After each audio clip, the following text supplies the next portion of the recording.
আমরা বিচারপতি খায়রুল হক, যিনি আমরা মনে করি যে নির্বাচন ব্যবস্থাকে ধ্বংস করার জন্য মূল হোতা, তিনি তত্ত্বাবধায়ক সরকার আইন বাতিল করার মূল নায়ক ছিলেন, তার বিরুদ্ধে আমরা আইনগত ব্যবস্থা নেওয়ার কথা বলেছি রাষ্ট্রদ্রোহিতার অপরাধে।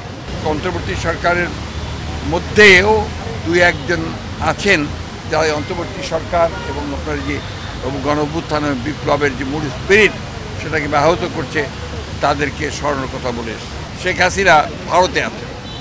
ভারতে থেকে তাকে কেন্দ্র করে তার মাধ্যমে যে সমস্ত ক্যাম্পেইন চলছে, প্রচারণা চলছে, যে অপপ্রচার চলছে, সেই বিষয়গুলো হতে পারছে এই জন্য যে সে ভারতে আছে। এই বিষয়টাকে ভারতের সরকারের সঙ্গে আলোচনা করার জন্য এবং তাকে ওই অবস্থা থেকে সরিয়ে দেওয়ার জন্য আমরা সরকারকে অনুরোধ করেছি। আলোচনাতে অত্যন্ত ভালো পরিবেশে আলোচনা হয়েছে।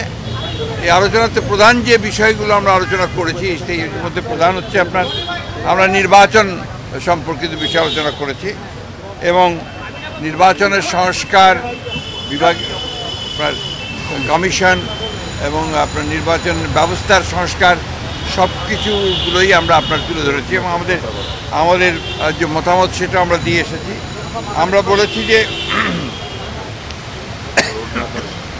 নির্বাচন কমিশনার নিয়োগ আইন স্থগিত করে প্রধান রাজনৈতিক দলসমূহ ঐক্যমতের ভিত্তিতে অনতিবিলম্বে নির্বাচন কমিশন গঠন করতে হবে এবং আমরা একটা রোড ম্যাপ দিতে বলেছি। নির্বাচন কমিশন কবে নির্বাচন হবে সেই আমরা একটা রোড ম্যাপ দিতে বলেছি। আমরা এনআইডি কার্ড, যেটা আপনার স্বরাষ্ট্র মন্ত্রণালয়ে স্থানান্তর করার কথা আইন করা হয়েছিল, সেটাকে অর্ডিন্যান্স জারির মাধ্যমে বাতিল করতে বলেছি। আমরা বিতর্কিত কোনো ব্যক্তি যেন কখনো এই নির্বাচন সংস্কার কমিটিতে না যায় সেই কথা আমরা বলেছি।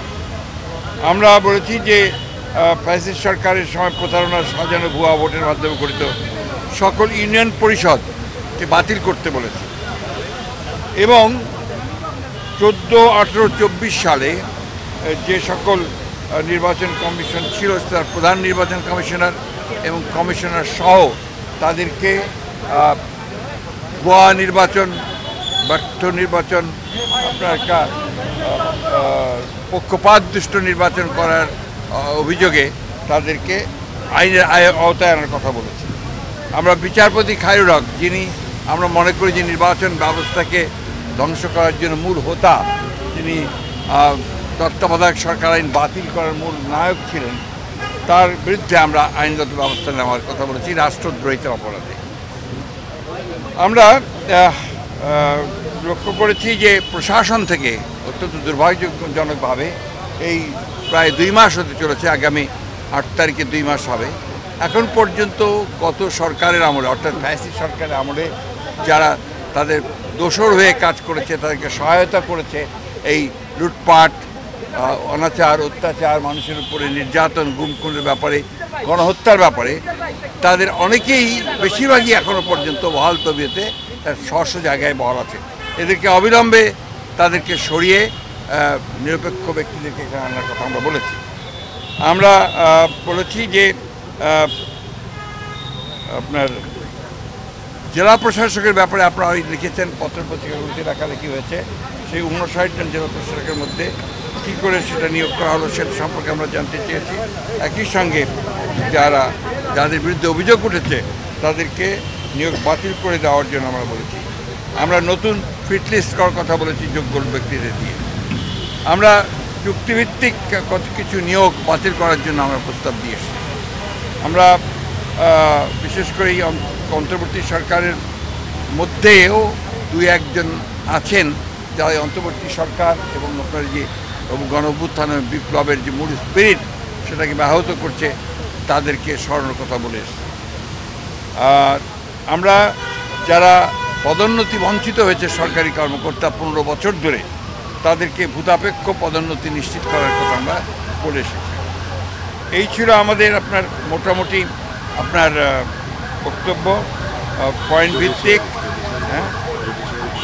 এবং আপনার বিচার বিভাগের ব্যাপারে আমরা খুব পরিষ্কার করে যেটা বলেছি সেটা হচ্ছে যে এই বিচার বিভাগে হাইকোর্ট বিভাগ, যেটা এখন পর্যন্ত কোনো পরিবর্তন হয়নি এবং হাইকোর্ট বিভাগের বেশিরভাগ নিয়োগই ছিল কিন্তু আপনার দলীয় ভিত্তিতে এবং প্রায় 30 জন বিচারককে বহাল তবিয়তে তারা কাজ করছে এখনও। এদের ব্যাপারে ব্যবস্থা নেওয়ার জন্য, প্রয়োজনীয় আইনগত ব্যবস্থা নেওয়ার জন্য আমরা কথা বলেছি।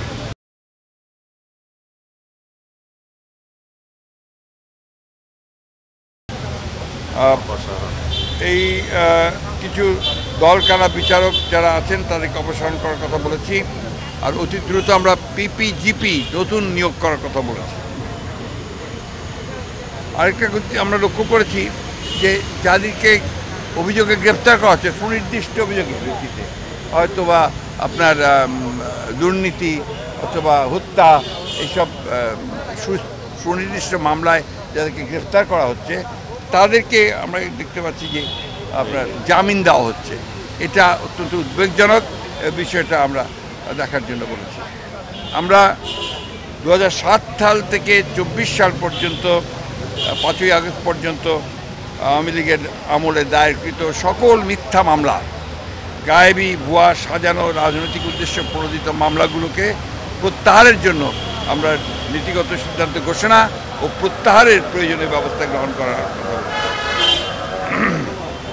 কিছু আমলা, কিছু আপনার পুলিশ কর্মকর্তা, কিছু শুনতে পাই কিছু আপনার বিভিন্ন মন্ত্রণালয়ের লোকজনেরা এবং আপনার মন্ত্রীরা তারা দেশ ছেড়ে পালিয়ে যাচ্ছে। কীভাবে পালাচ্ছে, কার সহযোগিতায় পালাচ্ছে, সেই বিষয়গুলো আমরা দেখার জন্য বলেছি।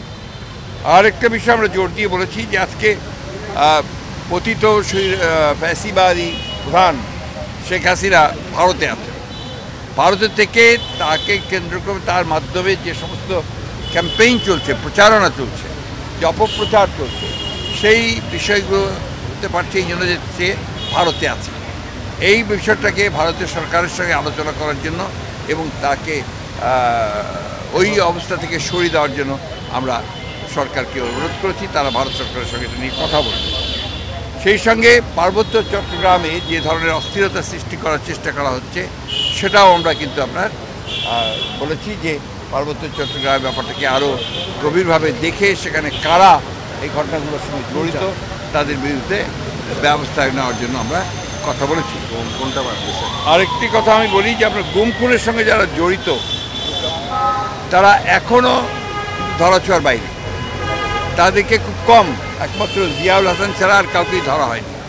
আমরা মনে করি যে অবিলম্বে, দাবি জানিয়েছি যে অবিলম্বে তাদের সঙ্গে চিহ্নিত করে তাদেরকে গ্রেপ্তার করা হোক এবং তাদের বিরুদ্ধে ব্যবস্থা নেওয়া হোক। এবং জাতিসংঘের একটি দল এসছে এখানে, কিন্তু দুর্ভাগ্যজনকভাবে সেই দলটিকে যারা এর সঙ্গে জড়িত আছেন এই বিভিন্ন ডিপার্টমেন্টের, তারা তাদেরকে সেইভাবে সহযোগিতা করছে না। তৃতীয়ত হচ্ছে যে আপনার সম্প্রতি দুর্গা পূজাকে কেন্দ্র করে, সহজ উৎসবকে কেন্দ্র করে আপনারা লক্ষ্য করেছেন যে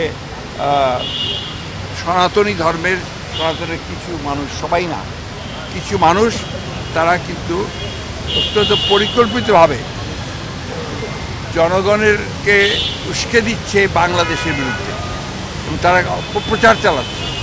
একটা যে হিন্দু কমিউনিটির উপরে এখানে অত্যাচার হচ্ছে, নির্যাতন হচ্ছে, এই ধরনের কথাবার্তা তারা বলতে যাচ্ছে, যেটা সর্বৈম এটা মিথ্যা। আমরা সবাই জানে, এটা আপনারা দেখছেন করছে।